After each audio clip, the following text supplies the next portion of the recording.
The smell of scorched skin still clung to her like a curse. It wasn't just from that morning. It was from countless nights before, when the iron had kissed her flesh again and again. Some wounds were still red and blistered. Others had turned black, cracked and scarred over time. Every mark told a different story, each carved by the same hands that once held her with promises of forever. Amara hung weakly against a wooden beam inside the old workshop. Her wrists were tied so tightly that the ropes had eaten through her skin. Her swollen belly pressed forward, gasping for air in the thick heat. The furnace behind her glowed orange, the fire licking at the air, wrapping around her like a suffocating blanket. Her breath came in sharp, broken gasps. Strands of dark hair clung to her sweat-soaked cheeks. Her body looked like a battlefield, every inch a reminder of pain, cruelty, and survival. Each time she moved, the burns on her thighs screamed, and the bruises on her arms whispered about nights when his fists had fallen harder than the hammer on the anvil. The workshop roared. The sound of metal meeting fire filled the room. Tools that were meant for crafting had become instruments of torture. She had lost count of the days. Sometimes Liam, the man she once called her husband, left her bound for hours. Sometimes he returned just to drag her closer to the flames, smiling coldly while she begged for mercy. She had once believed his strength was meant to protect her. Now she understood. Those arms were built not to hold her safe, but to break her spirit. Her lips cracked as she whispered into the silence. "It hurts." Inside, too. The words weren't just about her body. They came from deeper, from the pieces of her soul that had been beaten, burned, and buried under his cruelty. She lowered her head, whispering to the life inside her, "Please, little one. Hold on. Please don't leave me." The door creaked. Heavy footsteps echoed on the dirt floor. Her heart stopped. Was he back again? But the figure that stepped inside was not Liam.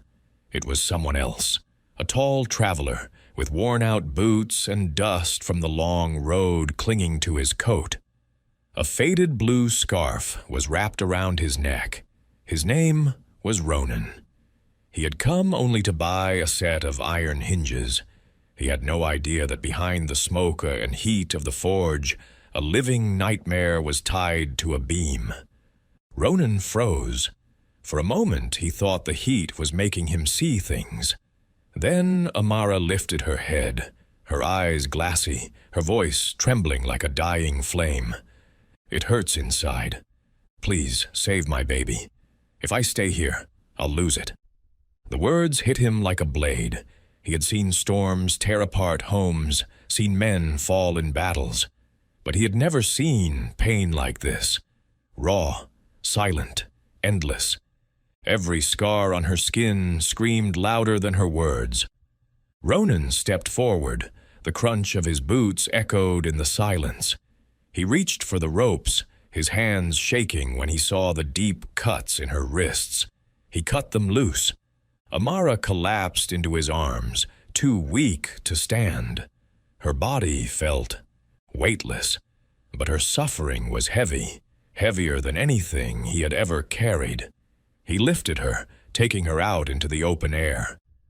The sunlight hit her face. For the first time in what felt like forever, she breathed something other than smoke and fear. He carried her to an old storage shed nearby and laid her gently on a wooden bench.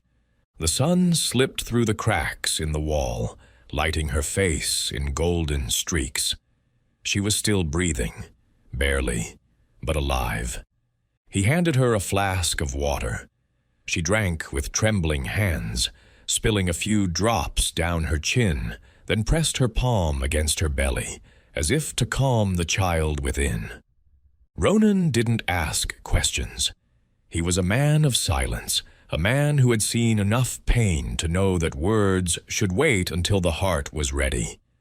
After a long pause, Amara whispered, "I used to sing at the tavern in Rose Hill Town. Liam never trusted me. Every man who looked at me was a reason for him to hurt me. And when people started to talk, their whispers cut deeper than his fists." Ronan stayed quiet, his eyes steady. She took that silence as understanding. "I tried to run once," she said, her eyes wet. "I thought I could start over somewhere new, but I had nowhere to go. When I came back, he accused me of being with another man. He said the child wasn't his. From that day, he made me pay for something I never did." Ronan's jaw tightened. He had seen violence before. But this was different. This was cruelty born out of jealousy and power. Amara touched the burns on her skin. "These scars," she whispered, "he made them on purpose. He held me near the fire. Said I deserved it." Ronan's fists clenched, but he forced his voice to stay calm.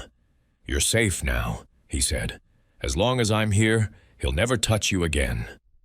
For the first time, she managed a faint smile, fragile as morning sunlight breaking through dark clouds.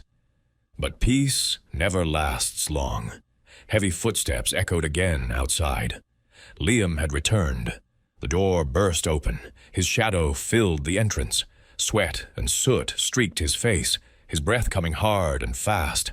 His eyes burned when they landed on Amara, and then on Ronan. A twisted grin crept across his face. "So, this is what you ran for? You wanted him?" Liam growled. Ronan said nothing, his eyes locked on him. Amara shook her head, tears spilling down her cheeks. "No, Liam, please." Before she could finish, Liam raised his blacksmith's hammer. "Don't lie to me. The whole town talks about you." Ronan took a step forward, his voice steady but cold. "Put the hammer down. She's not guilty of anything. You know that. You've always known that." But Liam was far past reason. With a roar, he swung the hammer. Ronan pulled Amara behind him, the hammer smashing into the beam beside them, splinters flying.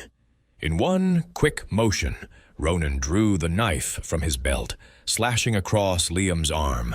Not deep, but enough to make him stumble.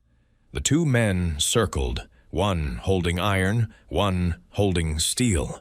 The air heavy with heat, dust, and the scent of blood. Amara screamed, begging them to stop, but her cries were lost beneath the clash of rage. Liam swung again, the hammer grazing Ronan's shoulder. Pain shot through his side, but he stood firm, boots planted in the dirt. With one powerful shove, he knocked Liam backward. The hammer slipped from Liam's grip, crashing to the floor. "Enough!" Ronan thundered. "You've done enough. This ends now." Amara sobbed, her voice breaking. "Liam, please, the child is yours. Stop before it's too late." For a moment, Liam froze. His chest heaved, his face twisted in rage and confusion. Then, the sound of hooves. The law had arrived. Sheriff Kane's voice boomed from outside. "Drop the hammer. Step away." Liam's eyes darted toward the door, but before he could move, the sheriff stepped inside, hand resting on his revolver, his voice calm but firm. "Not another step, blacksmith." Liam glared. "This is my wife, my home. Stay out of it." "Not when I hear her scream," Kane said coldly. "Drop it, now." Liam hesitated. Ronan's voice cut through the tension. "Do as he says. You've done enough harm." Liam lunged forward in one last act of rage, but the sheriff's revolver cleared the holster. The metallic click of the hammer froze the room.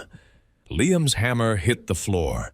Kane moved fast, binding his wrists with rope. Amara collapsed against the wall, shaking, holding her belly. Ronan knelt beside her, steadying her trembling shoulders. Kane's voice was quiet, but full of steel. What happened here? Amara's whisper barely carried. He hurt me. He tied me up. He wanted me to burn. Cain looked at the scars, the burns, the cuts, the terror. His jaw set tight. You'll answer for this, Liam. Every scar on her skin will speak louder than your lies.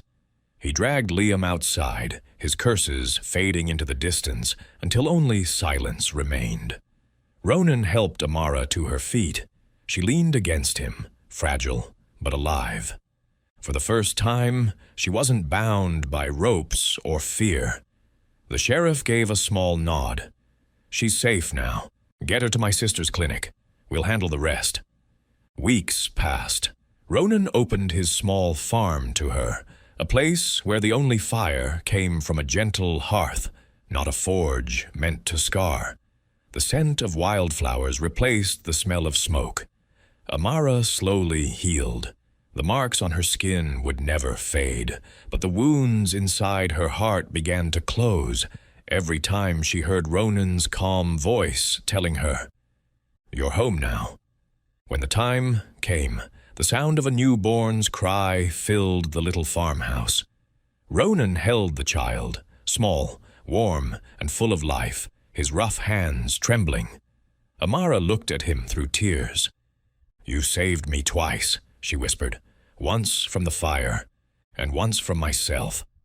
Seasons passed. The child, now a toddler, ran barefoot across the porch one golden afternoon, reaching for Ronan with tiny hands. "Papa," he called out.